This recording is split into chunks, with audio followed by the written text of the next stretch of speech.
Ito daw mga sangkay ang kinakatakutang sundalo ng mga kalaban ni Vice President Sara Duterte.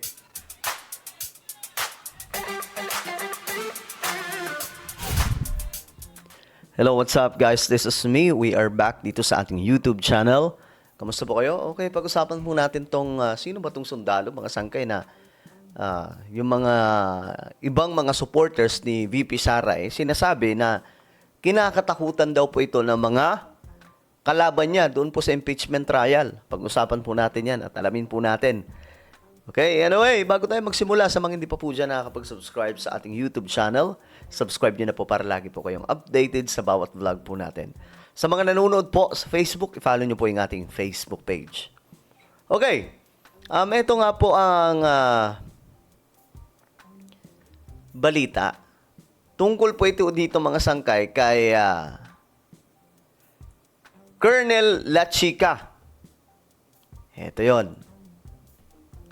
Pakita muna natin yung pagmumukha mga sangkay ni Colonel La Chica para siyempre alam po natin.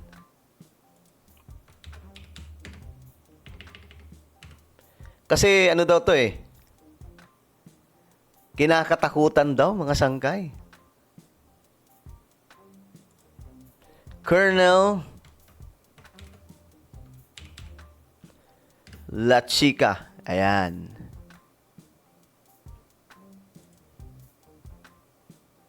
Ito siya mga sangkay. Ito yung sundalo. Okay? Na itinuro mga sangkay na nakakaalam daw po kung saan napunta yung confidential fund ni VP Sara. At gaya ng sinabi ko, ito po mga sangkay ay very, very confidential. Yung mga pangalan doon, hindi po nilalabas yung mga tunay na pangalan.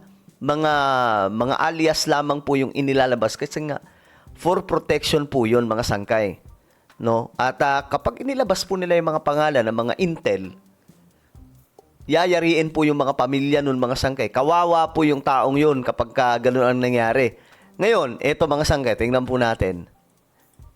Nung kinanta po itong si Colonel La Chica. Ang sagot naman sa akin ni ISO officer, Ma'am Gina, kung ano man ang binigay ko sa'yo na mga dokumento, yun na yun. Kasi ang mga transaction or ang operation door is very sensitive information. Very sensitive. Bakit very sensitive information?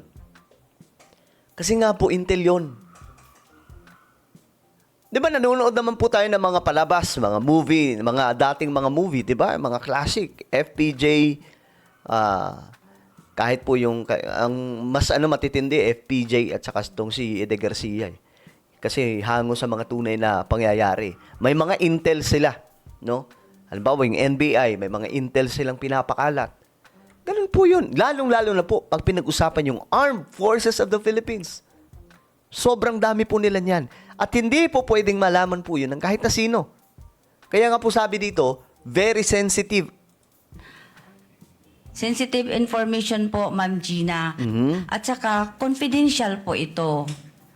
Kaya kung ano ang binigay ko sa'yo ng mga acknowledgement receipt, yun po. Paulit-ulit naman itong itinuro si Colonel Raymond Dante La Chica, dating Chief Security Officer ng Office of the Vice President, patungkol sa kung sino ang may alam kung paano nagastos ang 125 million pesos na confidential funds ng OVP.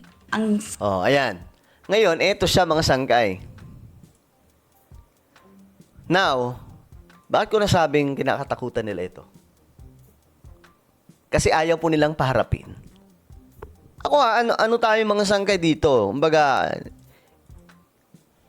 neutral po tayo dito. At gusto po talaga natin malaman kung anong totoo dito. Teka lang, saan nga ba napunta yung sinasabing confidential fund ng ating Vice President and we want to know the truth. But, eto, mga sangkay sila chika, mukhang ayaw po nilang ipatawag. Bakit?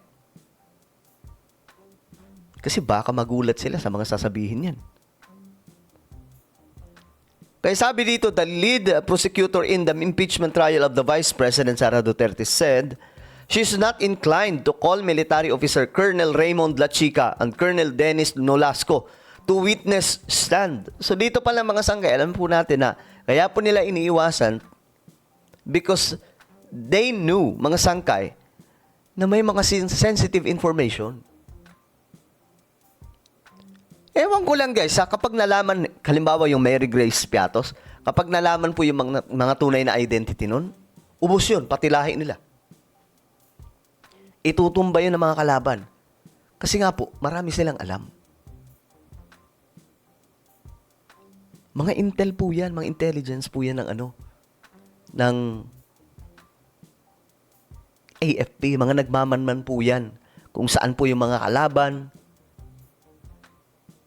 saan nagtatago yung kalaban, saan dumadaan ng kalaban. Sila po yun.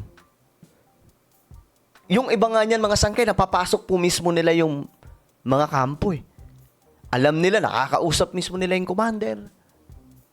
So kapag nabisto, malalaman nila kung sino yung nasa loob ng kalaban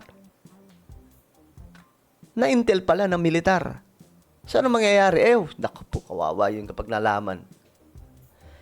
At the news conference, Luistro said the prosecution witnesses presented so far in the impeachment trial of the Vice President have already shown na mayroon daw po mga irregularities sa disbursement ng confidential funds.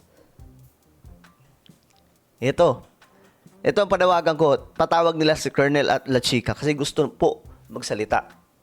Kasi doon lamang po, ito sundalo po yan, hindi po magsisinungaling yan, hindi po matatakot yan sa kahit na anong pananakot dyan. Kasi sundalo po yan eh. Ipatawag nila yan para magkaalaman po talaga yung totoo. Para malaman po natin. Tayo mismo makaalam po tayo. 'Di ba? Malaman po natin kung ano ba talaga yan. Kasi, ang nangyayari, parang nagiging chismis. Pero ngayon, landahan ng lumilitaw, 'di ba? Binigay pala lahat sa military. So, ano mangyayari doon? Pag biniligay sa military, ibig sabihin, military na ang nagkontrol. Military na ang nakakaalam sa pera. Kasi binigay daw po lahat ng confidential fund doon eh. So, sa madaling sabi, nandun na po lahat ng ang kailangan imbestigahan, hindi na po si VP Sara, kundi militar na. AFP na po ang kailangan nilang imbestigahan. At alam po natin na sa military, marami po dyan mga sensitibong informasyon na hindi po pwedeng lumabas. Pero po pwede silang maglabas ng ilang information para po maipakita kung ano ang totoo. Na hindi po napupunta sa alanganin yung mga witnesses ay yung mga intel ng Armed Forces of the Philippines kasi kawawa yung mga yun. Delikado kasi yan eh. Delikado yung trabaho nila.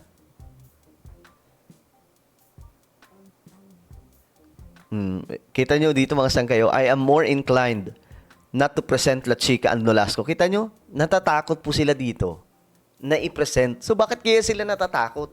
Yun yung tanong natin. Bakit sila natatakot? Para malaman lang po natin yung totoo.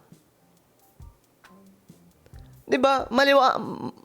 Ito, binigay pala doon sa mga sundalo. Sila na po ang nagmaniobra sa confidential fund.